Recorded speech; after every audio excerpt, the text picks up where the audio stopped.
લોકસભાની ચૂંટણી જાહેર થયા બાદ ભાજપ કોંગ્રેસના બનાસકાંઠાના ઉમેદવાર જાહેર થતાં ભાજપના ઉમેદવાર રેખાબેન ચૌધરી, કોંગ્રેસના ઉમેદવાર ગેનીબેન ઠાકોર ઝંઝાવતી પ્રચારનો પ્રારંભ કરી દેવામાં આવ્યો.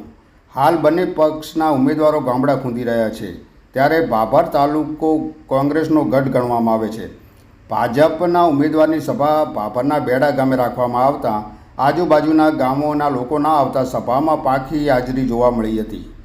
વધુ ભીડ બતાવવા હોદ્દેદારો, કાર્યકરો જમીન પર બેસીને ભીડ બતાવવાનો પ્રયાસ કર્યો.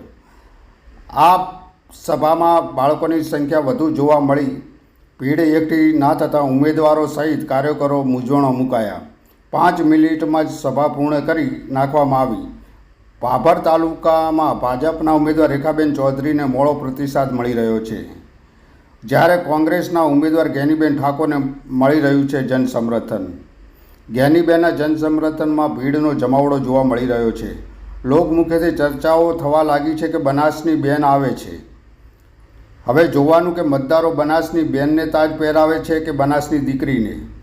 હાલ કોંગ્રેસના ઉમેદવાર ગેનીબેન ઠાકોરને મોટું જનસમર્થન મળી રહ્યું છે, તે નકારી શકાય તેમ નથી.